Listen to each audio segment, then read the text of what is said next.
So in my hands, I hold my lease purchase agreement, which I'm gonna go over with y'all, just so y'all can know what to kind of expect more or less whenever y'all do sign one of these.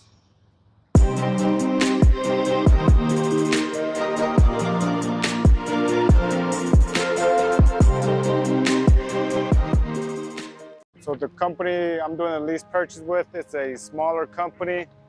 They have probably around 40 trucks in their fleet. The company is out of Chicago. And I'm just gonna go over it with y'all just to kind of give y'all some points what to look out for. So number one, which I'm gonna put what I'm reading, I'm gonna put it right here. So key point number one is lease.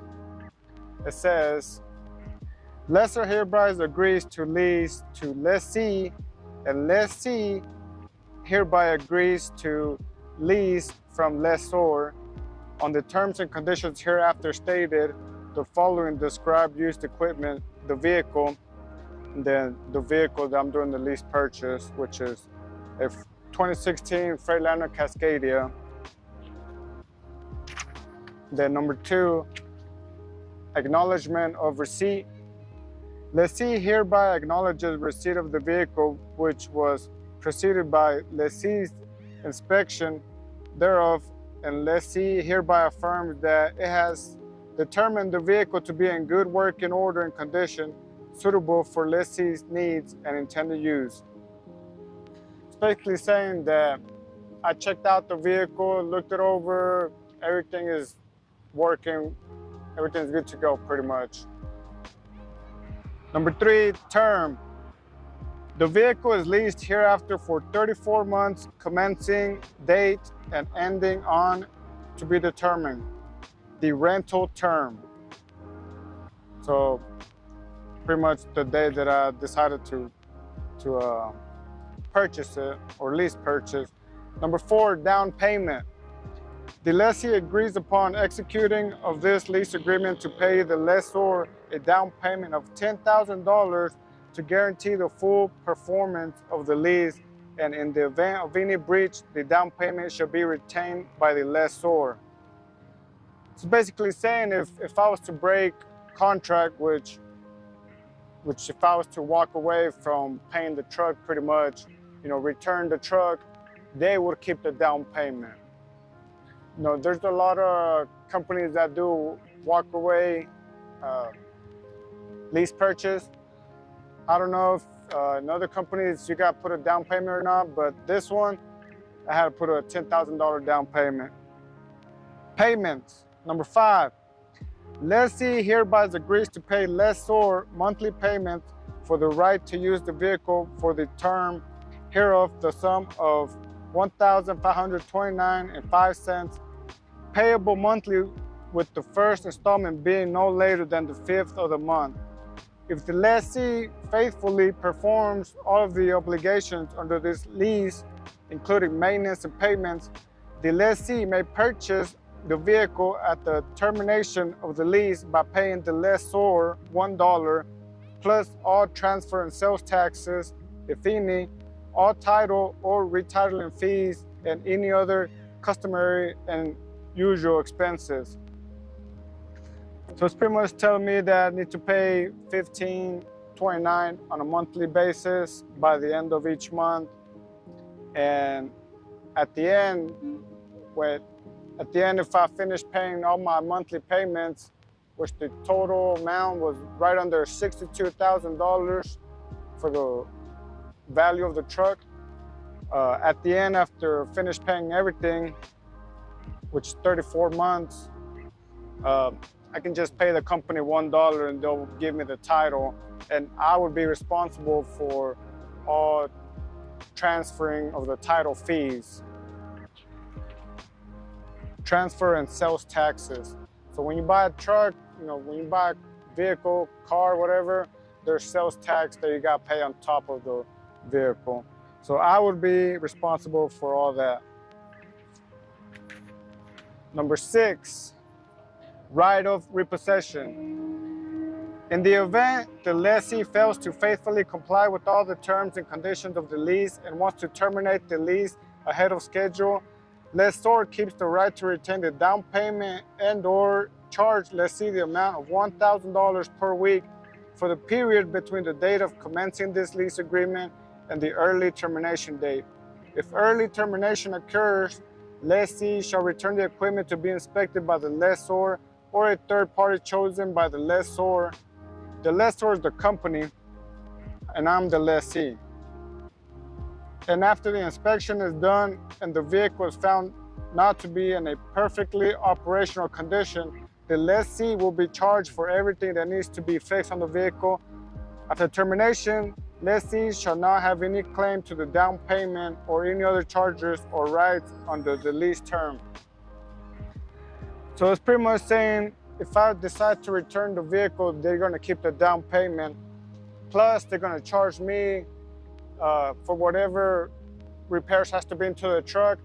For example, if one of the tires going bald or something like that, they're going to charge me to get that tire fixed. And on top of that, they're going to charge me $1,000 per week that I have the truck, as if I was renting the truck from them. So early payoff. Number 7, in the event the lessee wants to pay off the vehicle ahead of schedule, lessee shall pay lessor an early termination fee of $0. So there's some companies that if you take out a loan or anything like that, like a car loan or personal loan or something like that, if you decide to pay ahead of schedule, they're going to charge you extra. And in the event of this lease purchase, I don't have to pay extra.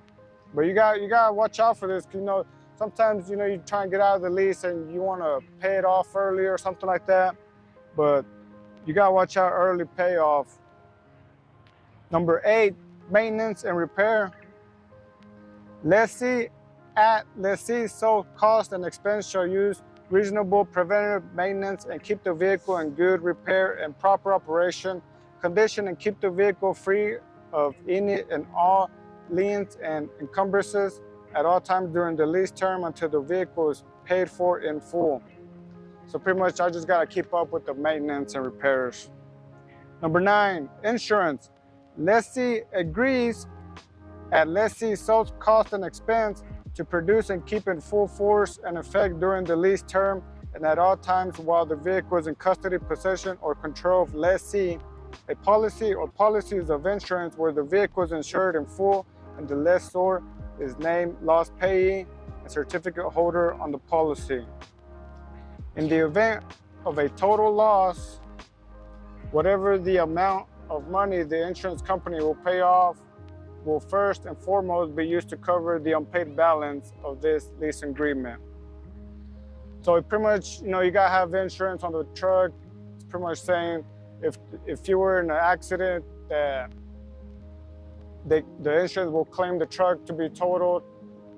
So whatever money is owed to the company, to the lease purchase company, they will get paid first before you got paid the remaining balance of whatever the insurance company is going to pay you.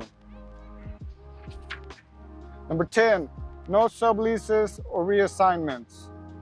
The vehicle is leased by lessor to lessee's sole and exclusive use. Lessee may not lend or sublease the vehicle or assign lessee's rights hereunder to or permit the use of the vehicle by any other company except the company I'm with. Pretty much saying I cannot take my truck and decide to go take it to a different company and lease over there. 11, use. Lessee shall use the vehicle only within the continental limits of the United States and Canada. Lessee shall not use the vehicle for transportation for hire of passengers. Lessee shall not in any way alter or modify the vehicle. That's pretty much self-explanatory right there.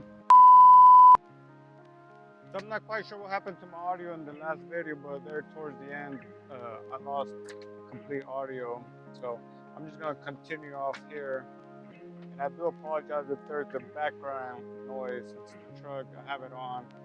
I'm in Phoenix, Arizona, and it's friggin' hot out here. It's like 116.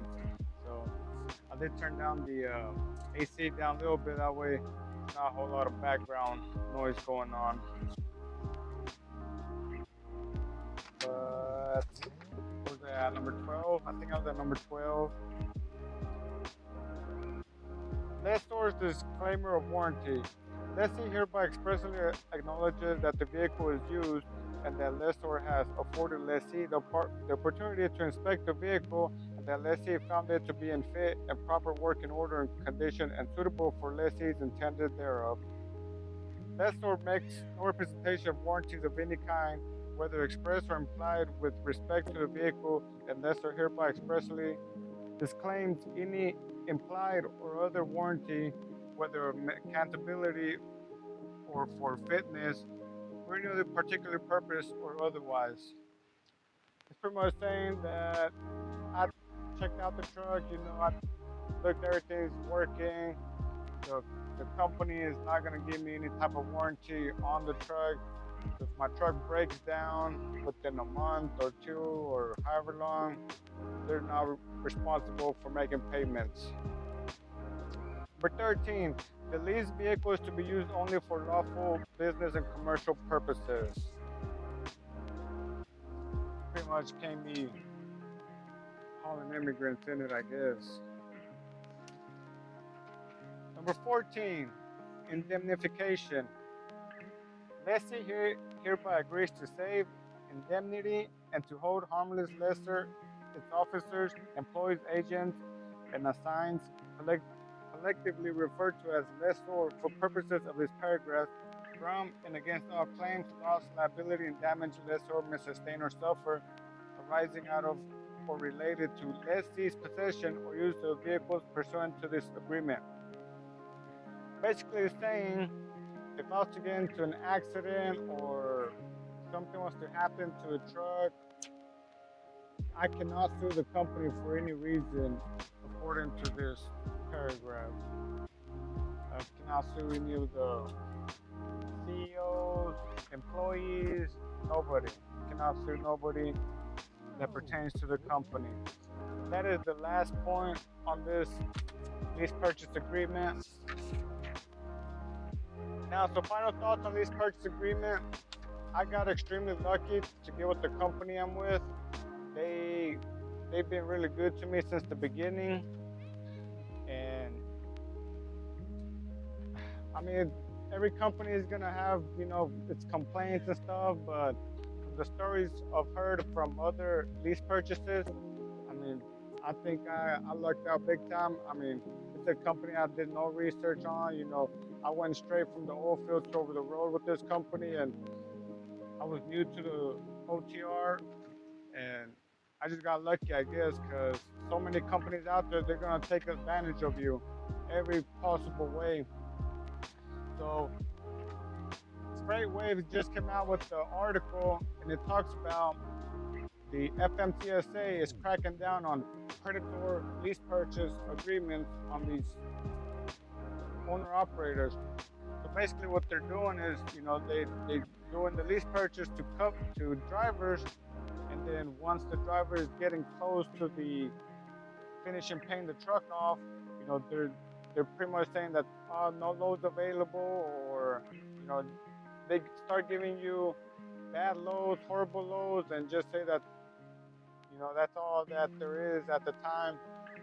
But they do this that way so you can come up with less money at the end of the week, and you are starting to struggle more and more on making that payment. So a few months, a year before you finish paying the truck off, you're gonna end up defaulting in it because you don't have enough income coming in to make that truck payment. So what's gonna happen is you're gonna end up turning the truck back into the company, and the company's just gonna find another driver to put in that truck, and all that money is pretty much gonna seem to go to waste, pretty much, because they're not gonna give you the truck. They're not gonna try to help you out. They're doing that for a reason, to try to get you to return the truck. So mean, you see a lot of that commonly in a lot of companies that do walk away lease purchase. So it's good and bad for the walk away lease purchase because you can return it at any time, right? But at the same time, let's say you did 2 years of making monthly payments on that truck, and then after 2 years, money's getting harder to come by, and you are pretty much forced to turn it back in. So for you, I guess it's good because you don't have to deal with no paperwork or getting the truck repoed or something like that. The bank trying to call you, hey, where's the truck payment like that?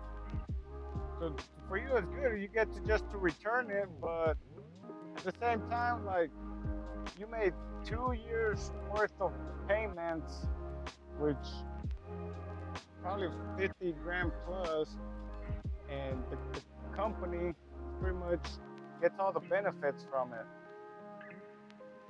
So that's if you're gonna do a lease purchase, some things you need to look out for are, is there what type of trailer rental, like if you're gonna rent a trailer, how much it is, insurance, how much you're gonna be paying for, how much is the truck payment.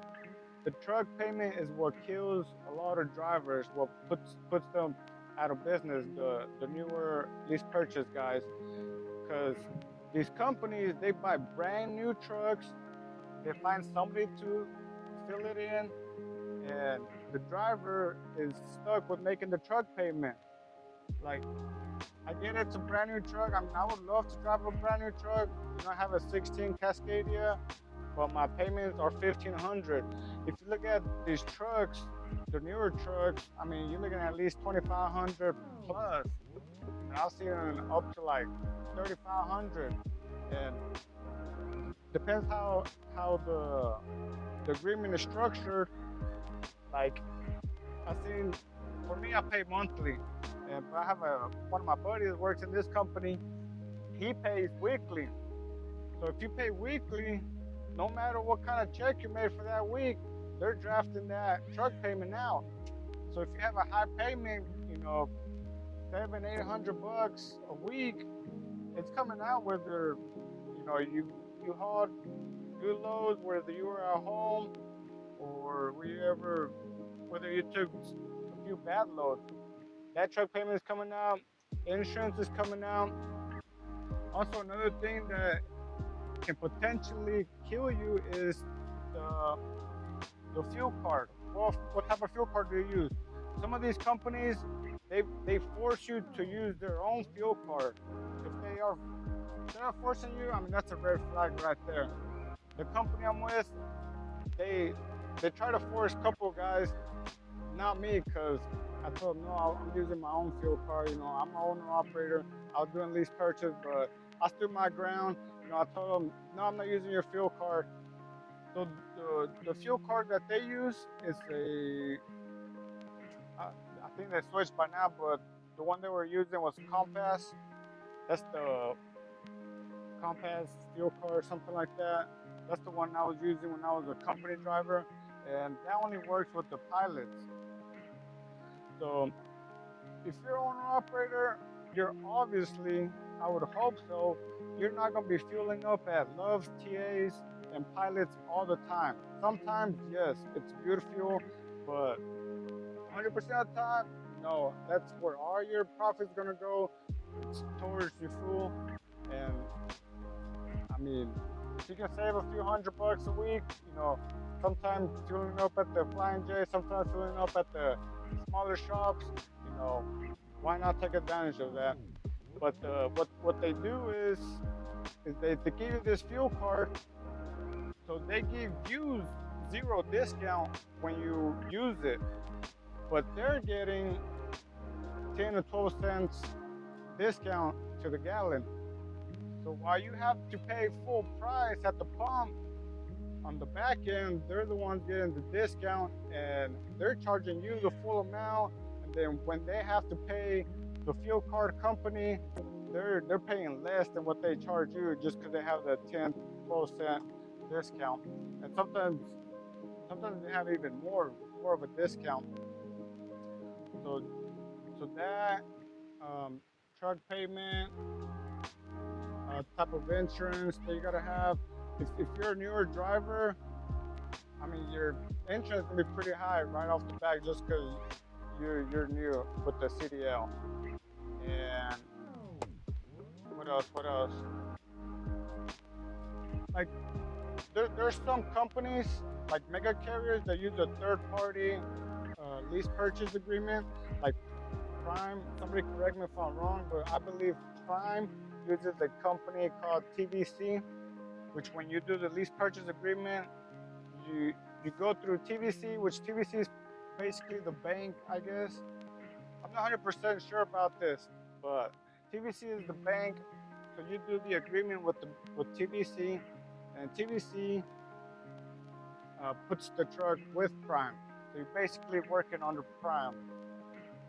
But if you don't think that there's some type of there isn't some type of kickback from TVC back to Prime because they got you to lease purchase a truck from them, then you're mistaken. And if you do a lease purchase from them, I mean, it's guaranteed it's gonna be a newer truck, so higher truck payments, which is good and it's bad. Take it how you want it. Probably less breakdowns, but higher truck payment. So there's that. What else? So back at home, they had this company. I didn't work for them, but I have a couple of friends that work for them. So they did lease purchase agreement with them. And so another thing that these companies try to find to do to you when you get in towards the end of the lease purchase is they try to find ways to fire you. So if you get pulled over and you get a violation for whatever reason, they might just fire you. They're gonna let you go, say you're a liability to the company or something like that. And guess what? You gotta return the truck. They're not gonna give you any type of money back or anything like that. And that sucks. You know, all those years, all those months, all those truck payments. And what are you gonna do? You can abandon the truck, and now you got a whole report on your file for abandonment. So just be careful with doing lease purchase. So another deduction that you're gonna have is the escrow. So a lot of companies, they charge around $2,000 to $2,500 in escrow, and they usually take it out small amounts, maybe like $200 a week, all the way until you finish paying it off. But if you are going to do a lease purchase, you know, make sure you read the agreement. You know, this is a smaller company, so it's just a few pages. But all these, like the mega carriers, you know, I imagine, you know, they got a whole book going on. So, you know, just read as much as you can. You know, ask questions.